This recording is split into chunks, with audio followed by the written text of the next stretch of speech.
Before we begin, we'd like to add a quick warning discretion. This video discusses mental illness, including eating disorders and PTSD. What is mental illness?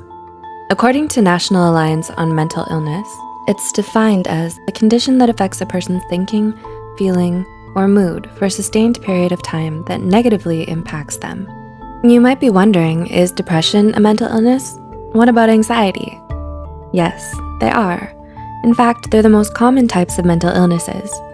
In this video, Psych2Go covers 10 of the most common types of mental illnesses. 1. Anxiety disorders.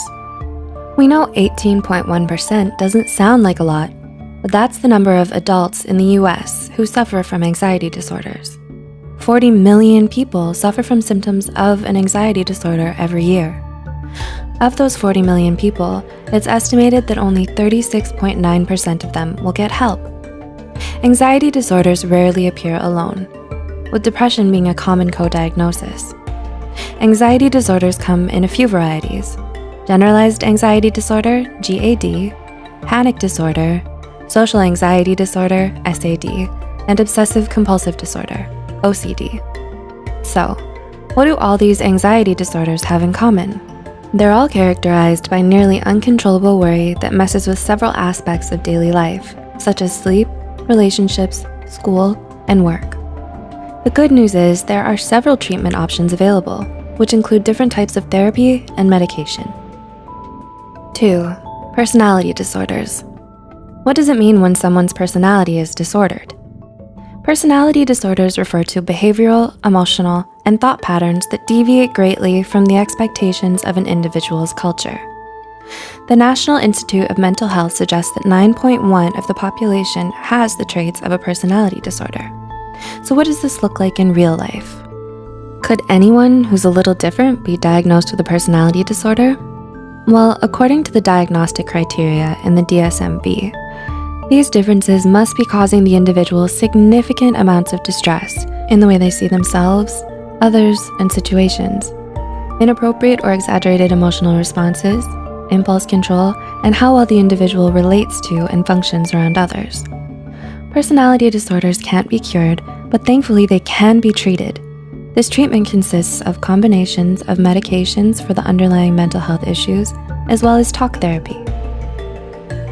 3. Attention deficit hyperactivity disorder.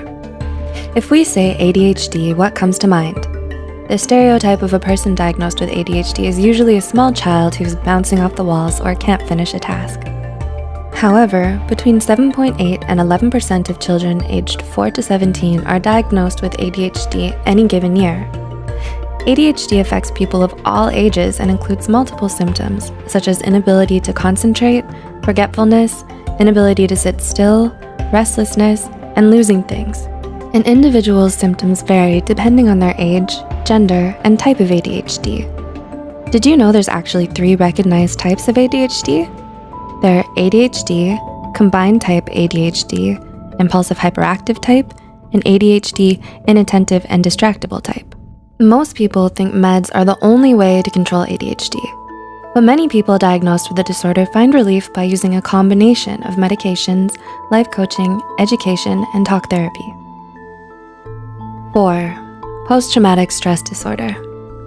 Did you know that an estimated 6.8% of the US population will develop some form of post-traumatic stress disorder? That's about 19 million people in the US alone. So how does this happen? You, me, everybody will get stressed out by something in our lives.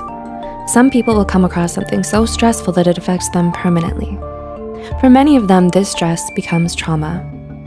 A traumatic event is considered any event that should not have happened, such as a natural disaster, an assault, childhood neglect, abuse, starvation, and so on. Stress is a completely normal reaction to trauma, but what happens when the threat is gone? The stress and trauma stops on its own for most people when the mind and body understand the individual is no longer under attack. But what if the mind and body don't get the memo? Post-traumatic stress disorder refers to a prolonged fight or flight response that happens after the stressful event has stopped.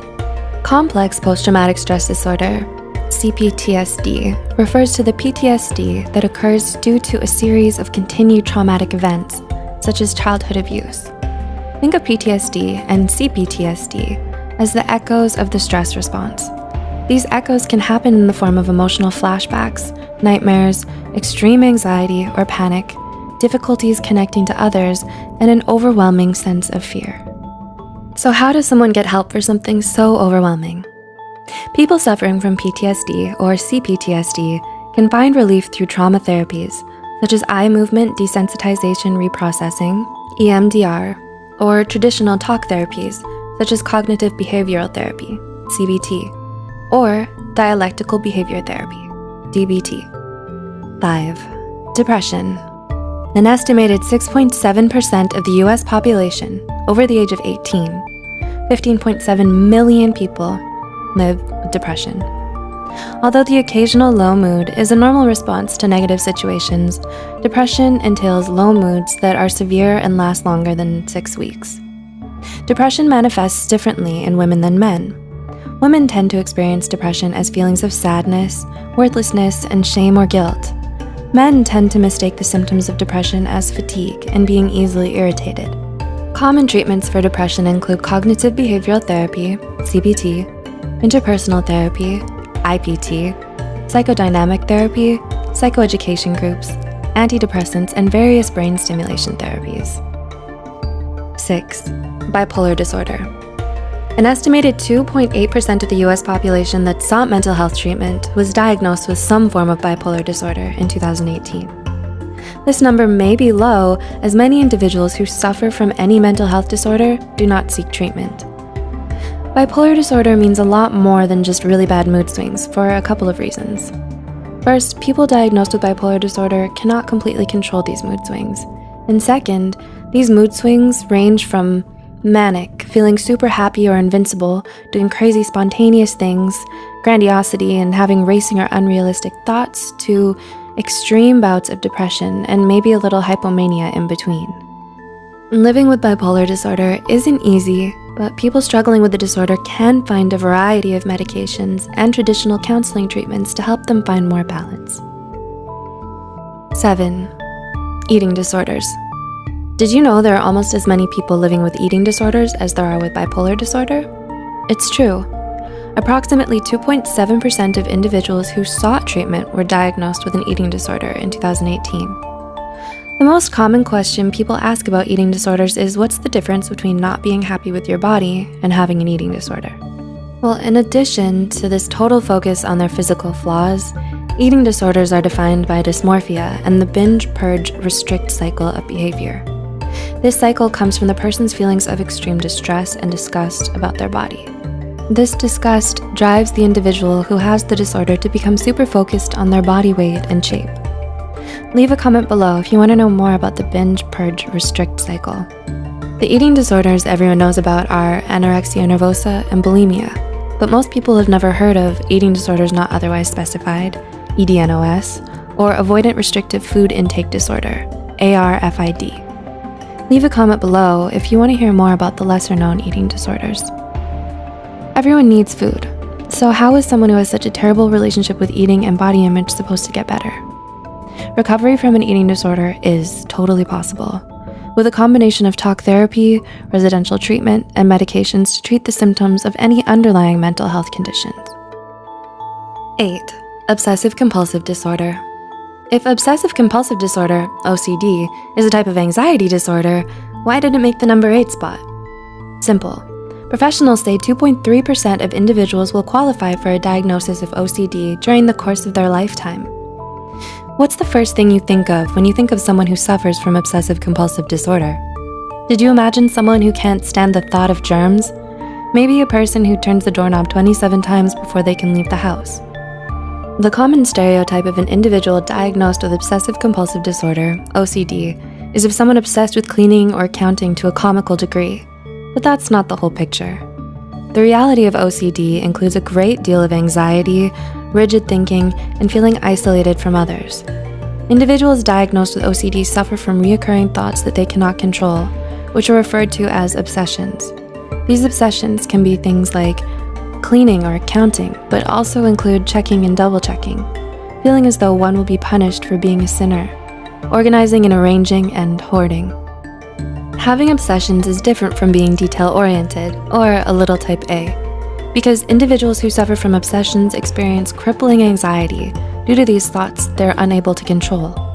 The compulsions are the actions, such as cleaning, hand-washing, arranging, and hoarding, that individuals use to cope with overwhelming anxiety and rigid thinking. So what is someone who lives with the reality of OCD to do? Although there's no cure for OCD, a combination of medical and talk therapy will help them manage their symptoms effectively. 9. Autism Spectrum Disorder, ASD. We've been hearing more and more about autism spectrum disorder, ASD, in recent years. That's because approximately 1.2% of children, 1 in 59 children, will qualify for diagnosis of autism spectrum disorder in the coming year. ASD begins in childhood, but many individuals are not diagnosed until adolescence or adulthood. ASD is characterized by significantly impaired social interactions, learning, and communication. Individuals with ASD may seem eccentric or unemotional to others, as they do not understand normal social cues. Some of these odd behaviors include seeming off in their own world, repetitive thoughts or behaviors, restricted interests, poor eye contact, and difficulty communicating with others to the point their functioning is greatly impaired. The most common treatments for ASD include special education classes, applied behavioral analysis, ABA therapy, occupational therapy, speech therapy, behavioral management therapy, and medication management. And 10. Schizophrenia and psychotic disorders. Did you know 3 out of 100 people will experience the symptoms of psychosis in their lifetime? Yep. This means 1% of the population suffers from a psychotic disorder. People usually have their first psychotic break between the ages of 16 and 30, which means approximately 100,000 adolescents and adults will experience their first psychotic break every year. This does not mean everyone who experiences psychosis will always have a psychotic disorder.